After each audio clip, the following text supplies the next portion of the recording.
This is the passage range.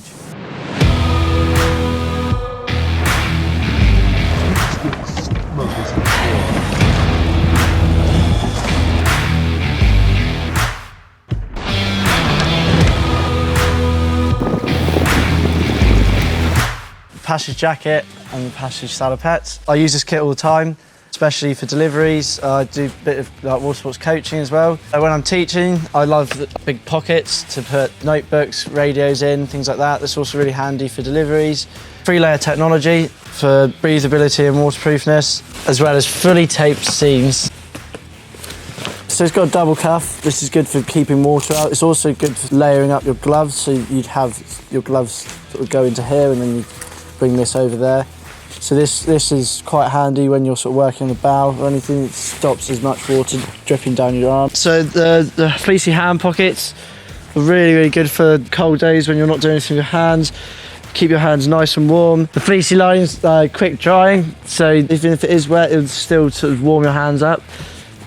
You can bring it out for washing as well. So at the end of the day, you can bring it out to dry it overnight, so it's ready for tomorrow. The pocket's attached with a popper to make it easy to bring it in and out. One of the really cool features, I think, is the adjustable hood brim. Is it brim? Did you say brim? Or peak? Okay.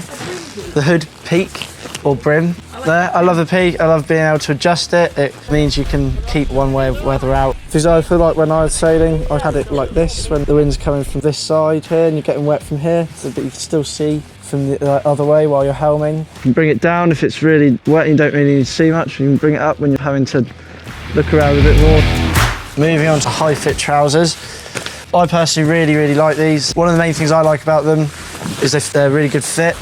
A lot of salopettes you can get are quite clunky on you and a bit sort of loose. These ones fit really well, but you can still fit things underneath.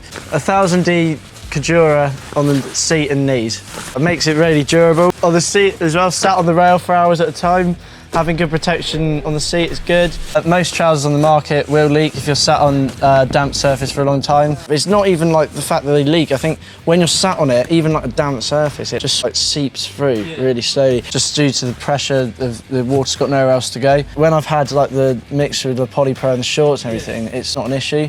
So the shorts are also similar seat, are waterproof as well. So this sort of stops the progression of the water as much, and with the polypro it doesn't feel like it's wet, and yeah, you can carry on, and a lot of the time it will stop at the polypro and you can come away off your watch feeling dry or after a day of sailing.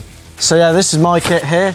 Strong loops on the back are good, especially when the kit gets wet through, it becomes quite heavy, so you need a strong sort of hook thing. I've put carabiners on mine because on a lot of boats there's sort of just a Dyneema line to hang your kit up onto. It makes it nice and easy to grab your kit in a hurry or at night. Obviously, getting offshore kit is a big investment, or it's at least a considerable investment, and looking after your kit's quite important. I've become obsessive with my kit care. Every time I use it, I wash it in fresh water. I make sure the zips are always clear and free to run. Maybe spray some lubricant on them just to make sure they don't seize up. Every few months or so, or just before I'm going through the hectic few weeks, I'd probably reproof them. And then every few months or so, if I've got a break in what I'm doing, I'll probably re-waterproof it using Grangers. If not, salt can get trapped in the kit and damage it, or it loses its waterproofness a lot quicker. I've been using this since the beginning of last summer. I've used it for inshore racing, offshore racing, in the UK, in the Med. I've used it for when I've done instructing courses. I've used it for pretty much anything to do with sailing since then. It's not let me down. I've used it for multiple days at a time.